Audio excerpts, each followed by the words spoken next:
Voilà, les brèves, avec vous, nous accueillons un nouvel invité, Jacques Morion, bonjour. Bonjour. Merci de nous avoir rejoints, merci d'avoir patienté, joué derrière la vitre, vous aviez envie de parler du pass.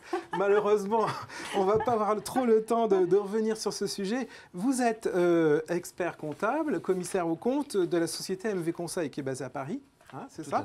Vous êtes à la fois expert comptable et chef d'entreprise. Donc je vous interrogerai peut-être sur les deux aspects de vos fonctions.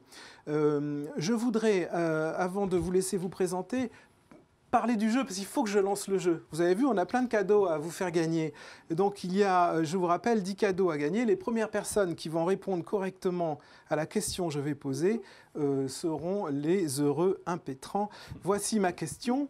Je vais la dire tout doucement. Quelle est l'activité principale de la société dans laquelle travaille Franck Oriono, le client Sedge que nous avons interrogé en tout début d'émission? Quelle est l'activité principale de sa société? Voilà, ça c'est la question pour gagner des lots super sympas pour partir en vacances. On revient au plateau. Comment présenter MV Conseil? Alors Jacques? Bah écoutez, c'est une entreprise à taille humaine de moins de 10 personnes, voilà, qui essaie d'accompagner les entreprises dans une activité en pleine inflation permanente. Voilà. Alors, le principe des brèves, c'est de faire tourner les sujets et d'aller assez vite. Premier sujet qui a donné lieu quand même à des échanges noms d'oiseaux et autres entre le gouvernement d'un côté et le MEDEF de l'autre, le compte de pénibilité depuis le 1er juillet, donc quelques jours. Les choses ont bougé. Alors, en fait, on va faire peut-être un petit rappel déjà sur le dispositif général. Donc, en fait, on a un compte C3P, compte personnel de prévention de la pénibilité, qui est susceptible de concerner chaque salarié à condition qu'il soit exposé à des facteurs de pénibilité. Donc, en janvier 2015, pour l'année 2015, on avait 4 facteurs de pénibilité: le travail de nuit, le travail en équipe successive, le travail répétitif, et le travail en milieu hyperbare, donc haute pression. Et à partir du 1er juillet 2016, 6 nouveaux critères de pénibilité rentrent en action. Donc on va les rappeler: la manutention manuelle de charges lourdes, les postures pénibles, les vibrations mécaniques, les agents chimiques, les températures extrêmes et le bruit. Donc ce qu'il faut dire, c'est que qui est soumis à cet ensemble d'obligations? C'est l'employeur, qui a 4 obligations. Effectuer une évaluation annuelle des salariés exposés, mettre dans son document unique des risques professionnels les données relatives à ces critères de pénibilité, envisager des mesures de prévention et, dernier point, qui n'est pas le moindre et qui est le plus problématique, qui est d'indiquer les facteurs de pénibilité par salarié dans la fameuse DSN que vous avez évoquée tout à l'heure. Bon. Et à terme, on aura des cotisations sociales, bien évidemment, assises, qui sont liées à cette pénibilité. Voilà. Alors, on sent bien que c'est extrêmement difficile à appliquer concrètement. Comment ça se passait jusqu'à présent? Comment vous pensez que ça peut se passer? Parce que la difficulté, c'est que l'employeur est livré à lui-même pour déterminer cette pénibilité. Oui. Donc, malheureusement, le Conseil, malgré cette obligation complémentaire qu'on doit donner aux chefs d'entreprise et qu'on doit donner aux chefs d'entreprise, c'est qu'effectivement, ils se livrent à cet exercice, c'est difficile, de faire une évaluation salarié par salarié de leur exposition éventuelle à des risques de pénibilité, d'envisager derrière une information dans son document unique des risques professionnels. Dernier point, d'envisager, si c'est nécessaire, des actions de prévention. Et puis la dernière étape, ça sera effectivement de déclarer ces facteurs de pénibilité dans la DSN s'il y avait des salariés concernés. Alors, ce qu'on peut espérer, c'est que des branches professionnelles, en liaison avec le gouvernement ou des services de médecine du travail, donnent un peu des indications statistiques pour certaines catégories de salariés, de voir s'ils sont effectivement exposés, pour éviter qu'on ait des disparités très importantes d'une entreprise à l'autre. Puisque ça serait assez incompréhensible que 2 entreprises comparables et 2 salariés dans les mêmes situations qui n'aient pas les mêmes facteurs de pénibilité. Autre brève, le bulletin de paie, clarifié, simplifié, je ne sais plus. Simplifié, on va dire. Hein. Alors là, c'est un sujet beaucoup moins anxiogène pour les entreprises. Donc déjà, c'est quand même rassurant. Parce qu'on a parlé de simplification, après on a parlé de clarification. En fait, qu'est-ce qu'il en est vraiment? C'est en fait une réduction du bulletin de paie, puisqu'on regroupe des lignes. On limite sa présentation, donc en fait on va se retrouver avec un bulletin de paie d'une page Est-ce que l'utilisateur final, chef d'entreprise, salarié, y verra plus clair dans le bulletin de paie? Je n'en suis pas convaincu, parce que vu la complexité de la paie, ça ne va pas changer grand-chose à sa compréhension. Si on avait voulu une vraie simplification, il fallait travailler en amont sur les règles qui déterminent le bulletin de paie, mais là, c'est un autre sujet. Et là, c'est l'expert comptable et le PDG qui nous le dit. Bon, en tout cas, ça va sauver des arbres, en principe. Hein, c'est ça? Normalement. Voilà. Et des lignes informatiques pour les serveurs.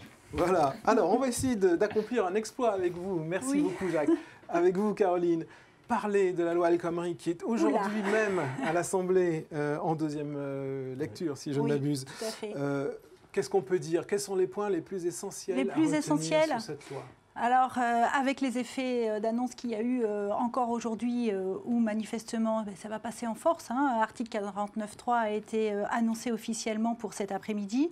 La loi travail, elle regroupe beaucoup de thèmes issus du Code du travail. Alors, on a voulu refondre intégralement le Code du travail. C'est en prévision, en tout cas, hein, par des commissions d'ici 2 ans. Mais aujourd'hui, la loi, il faut retenir, allez, on va dire environ 8 thèmes. D'accord. Vous pouvez m'en faire 3? Je peux vous en faire 3 rapidement, super. les plus importants. Alors, la réorganisation, l'allègement des obligations en matière de durée du travail. Alors, c'est vrai que ça fait couler beaucoup d'encre. Oui. Mais finalement, on s'aperçoit quoi? On s'aperçoit que ce qui est prévu dans cette loi du travail sur, notamment, la majoration des heures supplémentaires, c'était déjà un dispositif qui existait. Donc, rien de neuf sous le soleil, comme on dit. Si une modification en matière de congés, les congés qu'on ne pouvait pas prendre la première année d'exercice, qu'il fallait attendre 1 an révolu pour pouvoir poser ses congés et en bénéficier. Normalement, on devrait pouvoir, si la loi passe, les poser immédiatement.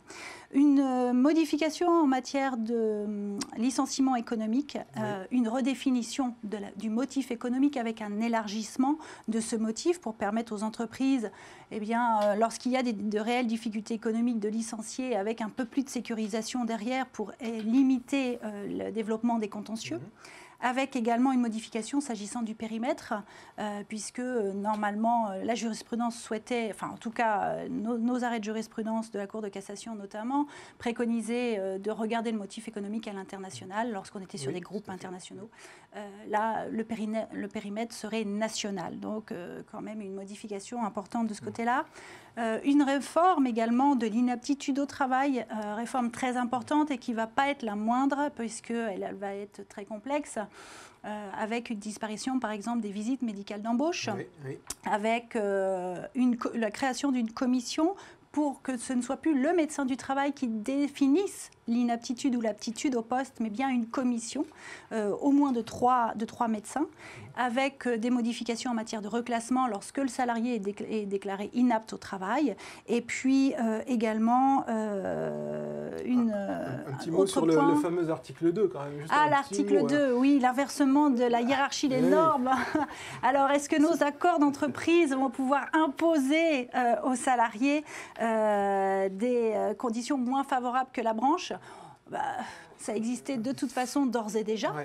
Donc voilà, alors c'est un élargissement de la possibilité, mais quand on dit accord d'entreprise, ça ne veut pas dire qu'on impose aux salariés. Justement, c'est une concertation, ce sont les partenaires sociaux. Alors pas nécessairement, effectivement, et c'est ce qui fait crier à mon avis nos syndicats, pas nécessairement un accord qui a été signé par des délégués syndicaux, mais éventuellement par des élus, en tout cas des salariés élus ou qui ont été mandatés, avec un passage au suffrage des salariés qui sont directement concernés. Donc, on peut considérer que c'est une avancée en termes de dialogue social, mais effectivement, on laisse de côté ce qui, jusqu'à présent, relevait du précaré des organisations syndicales. Absolument. Un petit mot sur le bulletin de paie dématérialisé. Oui. Ça bouge, c'est dans la loi El Khomri. C'est exactement, ça stérique dans la loi El Khomri. Où à partir du 1er janvier 2017, les bulletins de paie pourront être transmis sous forme électronique par défaut. C'était déjà le cas depuis 2009 où les entreprises, en accord avec les salariés, pouvaient distribuer les bulletins de paie de façon électronique. C'était soumis à l'accord préalable des salariés. Là, plus besoin d'accord. Janvier 2017, on peut le distribuer par défaut. Par contre, c'est le salarié qui doit stipuler qu'il n'est pas d'accord et qu'il veut toujours conserver le papier, voire faire les deux. Voilà, la modernisation est en marche. Merci madame, je sais que vous êtes frustrée, il y a plein de choses à dire sur cette loi, mais vous allez revenir nous voir.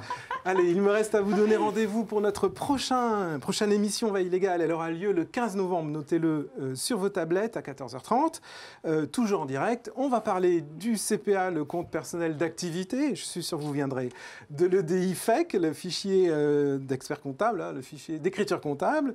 On va parler de l'obligation généralisée DSN, bien sûr avec Antoine, du droit à l'oubli, quelque chose de très important. Voilà, vous pouvez, si vous le souhaitez, conseiller à vos collègues de regarder cette émission qui va rester en replay, pour le dire en français, pendant une trentaine de jours environ. Permettez-moi, en votre nom, de remercier toutes celles et ceux qui ont préparé cette émission. Nous vous souhaitons un bel été. À bientôt. Merci. Merci.